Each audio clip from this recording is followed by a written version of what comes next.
stuff, and I always read articles about me. And one thing I always notice, they always say, well, Tariq Nasheed has a cult following.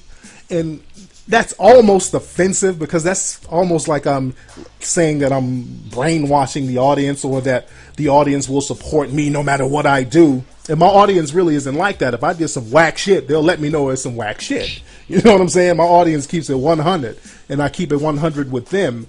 The thing is, I have a loyal following because I don't come out with no bullshit. Man, people are, yeah, I keep it real, and people are tired of bullshit. You know, me and Peanut, we're at the doctor's office today, and the Tyra Banks show is on. My God. And look, I love Tyra. I love her, but that is the gayest goddamn show ever on the face of this earth. I don't see how men, I felt sorry for men watching her show.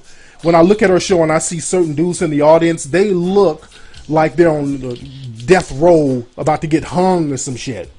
It's just painful to watch that show. It's so gay. And there's nothing for dudes on television. Television has become so gay and moist.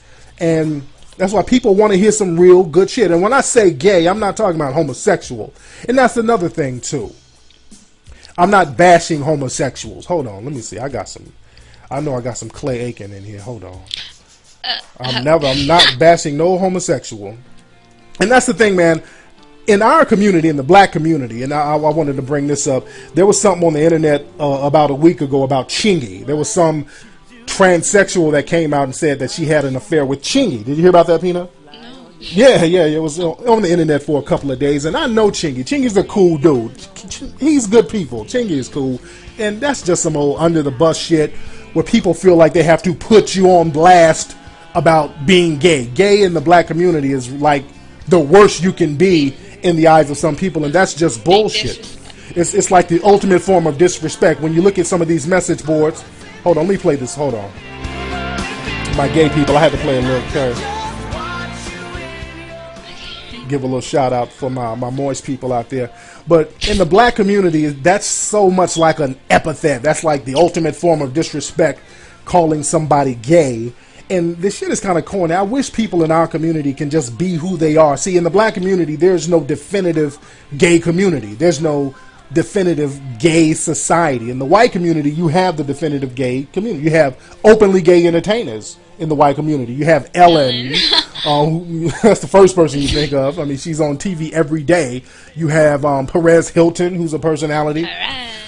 And you have Nathan Lane, No, Clay. Clay Aiken, you have George Michael, Elton John, but there are no openly gay black entertainers, no successful openly gay black entertainers. The only one who just came out of the closet was Wanda Sykes, and that's pretty much the only one. Black folks are still in the closet with the bullshit, and people never get shit resolved. You don't want to talk about certain issues. You have gay men, flaming gay dudes with women. There's this guy Dwight Eubanks out of Atlanta who was on the Real Housewives of Atlanta. I mean, this guy is super flaming.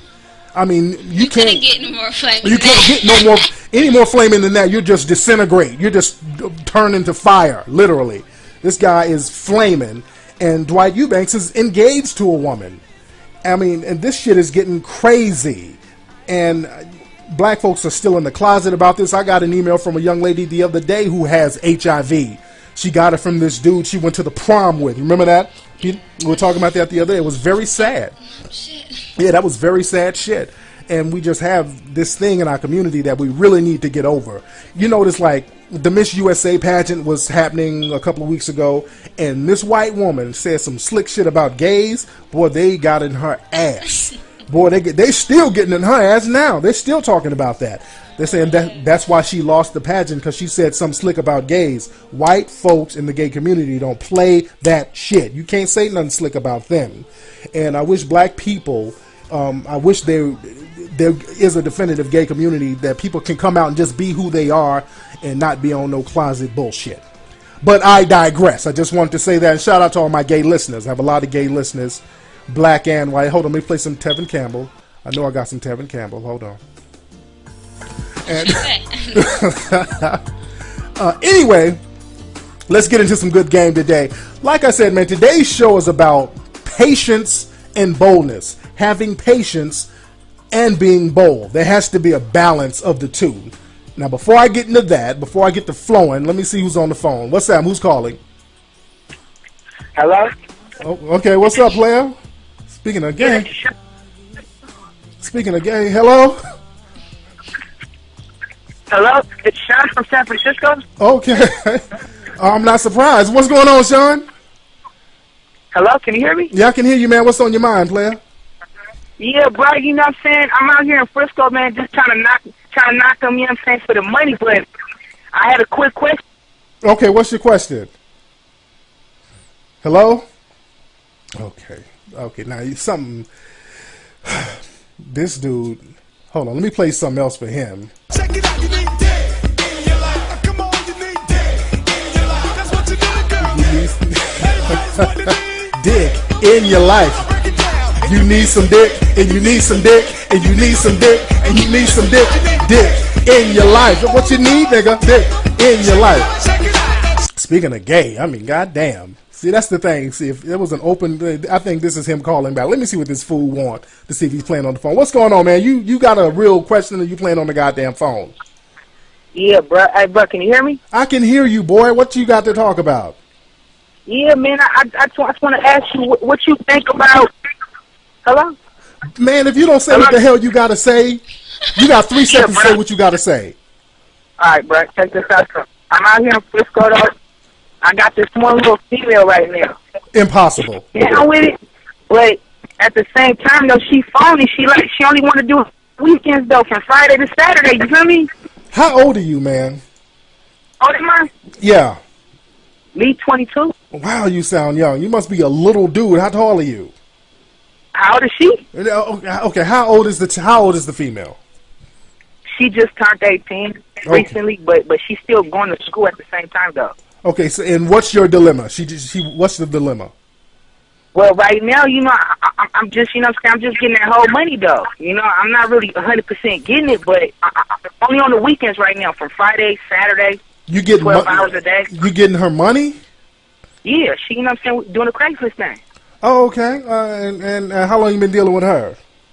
Right now, I had it for like 3 weeks straight, but like I said, she's only been doing it on the weekends. Okay, hold on. Stop. Because now what you're saying ain't making no sense. Okay, now we about to get deep into the game. What you're saying ain't making no sense.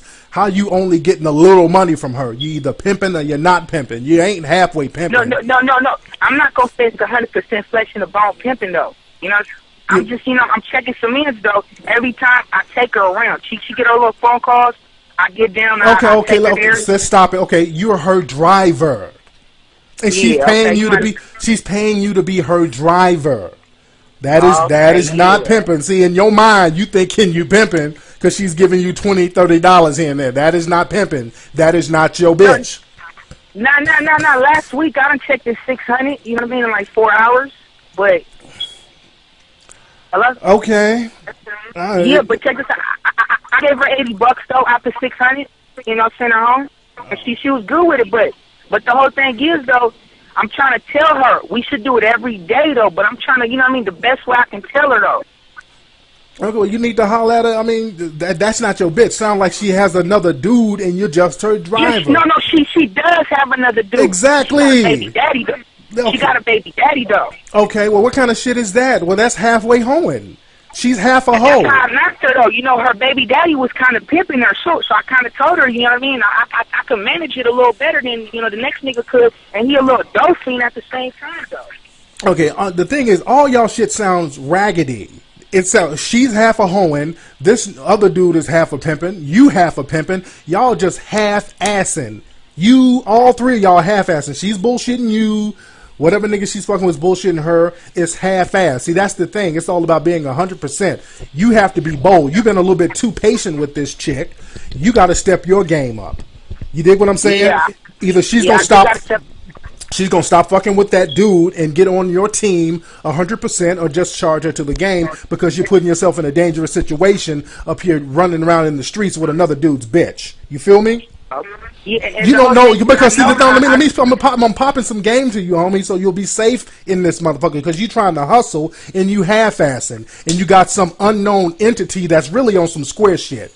This dude ain't no pimping, nothing. It's some square nigga this bitch done had a baby with or something. Because if he was pimping... and that's another thing. She does have a baby with this dude. You know what I'm saying? But he trying to pimp her, you know what I mean, for the money so he can do a little smoking on the under. You know what I mean? Yeah, this shit is raggedy. And what's she doing with having a baby by a dope fiend? She's on something too. You dig what I'm saying? Yeah. Don't think for a minute she's not on anything. You don't have clean bitches don't have babies by drug fiends. You dig what I'm saying? Yeah. So that situation is real raggedy sounding, man. You got to make these motherfuckers step up, and you got to step your mouthpiece up and step your shit up too. You feel me? Yeah. All right, man. Thanks for the call, man. Thanks for the call. All right, for sure, and wait, hold on, man. You ain't on nothing, are you? Shit. You ain't on no pipe. You ain't on the pipe or nothing. Fuck nah, bro. Hell nah. We out here in Frisco. We don't fuck with that pipe shit. Straight purple. All right, for sure. All day. All right, man. Thanks a lot, homie.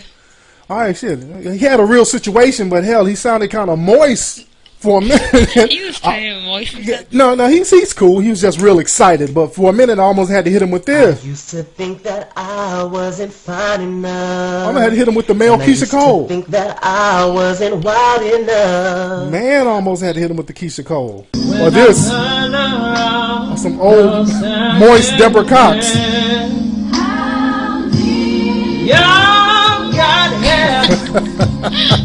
Nobody wanna be. Who the hell is this on the phone? Where you calling from? Calling from North Carolina. My name's Aaron. What's up, Aaron? I saw that North Carolina. What part of North Carolina you from, Pimp Juice? From Raleigh. Raleigh. What's up with Raleigh? I love Raleigh, man. What's going on out there? Shit. Where I'm at, half the woman is but ugly. Really? Yup. What happened to man? I was in Raleigh. It was nothing but dimes out there about 6-7 years ago. What happened to him?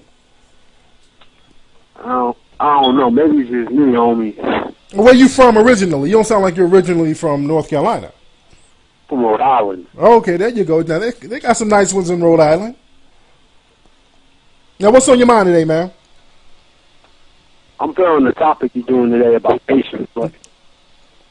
Yes, and I'm very patient with you because it's taking you a long ass time to answer, bro. What's going on with you? I'm about to go to your website. You about to go where? I'm going to your website now so I can listen to it right now, but. Okay, all right, man. Thanks for the call. God damn, my motherfuckers are calling high and drunk and ain't talking about shit. All right, no more calls, y'all. I know the listeners are like, come on, Flex, spit from the Survivor Scrolls. All right, no more calls. No more calls. Let me turn the phone lines off. Well, I ain't going to turn them off. I'll just not answer the calls until I get through spitting.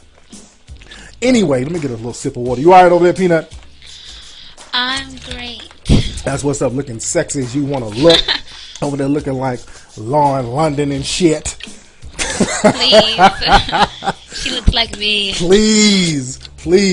Y'all been watching the Ray J show? I still think that chick, what's that chick who I think is a man? Caviar. I think Caviar is still a goddamn dude. She was really like a dude on the reunion show. You think she did? She did. Her She body, did. it didn't look right. She did. That body don't look right. What's up to Ray J? What's up? I like Ray J. I like the show. But that chick, man, that's very suspect. That chick, Caviar, whatever the fuck her name is. She's a pretty, too pretty. A little bit too pretty, and their body is kind of. And Peanut does a great impression of Caviar. wait, hold on. Let's do the scene where they were talking on the phone. Now, what's up? Now, you know you got to win this, right? You know you got to win it. Now, you ain't falling in love with this guy, are you? I don't know. I just gotta do it. I'm gonna marry him. No. That bitch got the ugliest fucking voice ever. It was cute at first. The very first time you heard it, some women are like that. That quirky voice is kind of cute, but afterwards it's like, oh, give me a fucking break. But anyway, man, we're talking about patience versus boldness. Patience and boldness with your game. Now, the thing with me, one of my flaws is that I'm very impatient. And that's something that I really have to work. Peanut's over there nodding her fucking head. You were very... What do you mean? You're not patient. I'm not patient at all. I don't give a fuck. I'm very impatient, but I have to work on that because sometimes being impatient, when you have certain things to lose or when you don't really have to be, that's kind of that can be your detriment. But you have to be bold at times. I always tell my listeners, sometimes when they are at the club and they see a woman and they're kind of lollygagging, they take their time spitting at her. Sometimes you have to be bold. There are times of boldness and there are times to be patient. There's times when you have to take your time and assess the whole situation. You should be bold in two situations: when you have no other options and when you have nothing to lose. Other than that, it's best to be patient. Patience is a virtue, as they say. Now, you don't want to be, again, too patient. You don't want to lollygag and procrastinate. Too much patience is procrastinating. You have to be an active person. But sometimes being too impatient can be very detrimental. Now, for example, I give like President Bush and Barack Obama. Like George W. Bush, when they found out about 9/11, y'all remember the day of the planes hitting the towers, and the footage of George W. Bush, they told him, and he sat up there looking crazy as cat shit, like he didn't know what to do. Because he's not a very charismatic person, he's not a very intelligent person, so he only had one option, is to be bold. That's his only option. He couldn't use intellect or charisma or finesse. He had to do some bold shit and lead us into a war. Now, a lot of people are criticizing Barack Obama for being a little bit too patient with some of the world leaders. A lot of the Republicans are saying, well, he's cavorting with Chavez and he's down there cavorting with the Cubans and they're our enemy. But that's player shit. That's how you do it. You're supposed to be patient because Barack Obama, he doesn't have to make real bold-ass moves like that because he's a very, charismatic person. He's a very intelligent person. He's a very diplomatic person. So he has other options in his arsenal to use. And these options are really working better than a bold war move would work in any case. Because being bold has brought us into a war and it's fucked up the economy. People's money is messed up. So sometimes a bold move, you can't go there. Sometimes you have to be patient. You have to take your time and really chop up game and look at all the odds and see what the outcome is going to be. And that happens in little things in life. Like when I go to Vegas, me and Peanut goes to Vegas all the time. And I've been working on being impatient because I get on the blackjack table. I love playing blackjack, right? Yes. And I get on that table and I start getting impatient. I bet 10, win 10, bet 20. And lose. And win 20, lose 20, win 20, lose 20. I do that shit for about 30 minutes and I start getting impatient. I'm like, look, fuck this shit. I'm about to go for broke. $500. And then that motherfucker double down on a 20 and fuck me up, and then I'm out of $500. You dig? And that's for being impatient. But when I take my time and really look at all the options like a real gambler should, then I come up. But you gotta take your time. You gotta be patient. Patience is a virtue. And when we were in Hawaii, they have one good barbershop in Hawaii. They have one good barbershop. It's a place called The Wig Shop, and I've been going there for years. Now, the thing about this shop, ain't too many brothers out there in Hawaii. And I was talking about this on Twitter last week because when this happened, I was tweeting everybody and hitting it up on MySpace, and there are pictures on MySpace of the fucked up haircut I got. But I went one week, and I got a haircut from this new guy who was in the shop, and he did a great job. Now, the next week, because we were in Hawaii for damn near a few weeks, so I went back in the shop, and the same guy who cut my hair was there, but he had somebody in the chair before him. And me, I'm impatient as hell. I want to go out and kick it. I'm like, Peanut, we're going to fuck this shit. I'm about to, I don't want to wait. I only had to wait about 10, 15 minutes. But my impatient ass was like, I didn't want to wait. So I said, okay. The dude in the back, the funny looking light skinned dude who looked like he barely got his cut license. Oh, that's the one that's the one who cut my shit. Did he have? No, he had some kind of Chico the Barge look going on. I don't know if he was Hawaiian or what, but he was the last chair in there. That's another thing. I think the barbers put the whack dude in the back at the very end, which was a sign right there. The signs were in my fucking face, and he was going down the line. He was like, "Okay, you guys need to cut. No, I'm cool. You need to cut. No, I'm cool. No." Everybody was like, "No, I'm cool." I'm like, "Well, fuck it. Let me get a brother a chance." And I'm in a hurry. My stupid ass, impatient. I sit in the chair. And about 5 seconds in, you know when you're getting a fucked up haircut. You just know when you're getting it. Because he's concentrating too much on your head. And he's going around in circles a little bit too much. He's walking around and spinning me around. I'm like, fucking, he's cutting my hair in a million different directions and shit. And I'm like, fuck, man. I think I'm getting fucked up in the game right now, man. I think I'm getting toe up. And this nigga cut my shit, and it was nappier than it was before I got in there. My shit was so raggedy, and the hairline, that nigga pushed my hairline back to 1991. He pushed my hairline back so much, nigga, I heard Bobby Brown music in the background. My shit was fucked. How did it get nappy? Did he put water in it? I don't know what it did. You know, I saw how the nappy sides was on my shit.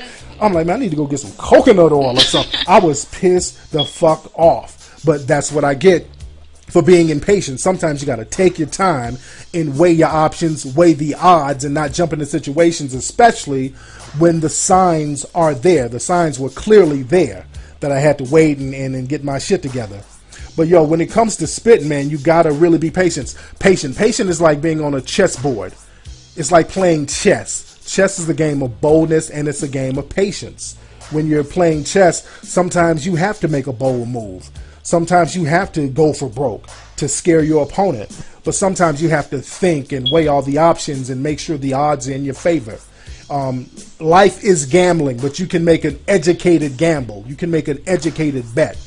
And you got to really be patient in the game. Another thing that happened to me many years ago, back when I would go out a lot, and everywhere I went, I hated waiting in lines. Like if I went to an amusement park, I didn't want to wait in line. If I went to the movies, I would just pay people to let me get in front of them. You dig? And I'd be like, here's $20. Let me get in front of you. If I go, you know, I would do that all the time. And when you do stuff like that, you don't, to some people it might be an insult. Like that guy you told me about. In Magic Mountain. Yeah, I was at Magic Mountain one time. And, you know, I got my little quick pass, so, you know, I can get on the rides pretty quickly. But I'm a very impatient dude, and we're about to leave, and I wanted to get some funnel cakes. And the funnel cake line is longer than a goddamn ride. It takes about... Yeah, they're really good, and it takes about 30, 45 minutes to go through the line to get a funnel cake. So, you know me, I go up to the front, and I see this black couple. I'm like, oh, cool. So I'm like, y'all let me get in front of you. I'll buy you guys your funnel cakes. And, you know, the black woman, you know, she spoke up, hell yeah! For sure. No, she spoke the fuck up real quick. So, you heard me, nigga? Get on up here, get that funnel cake.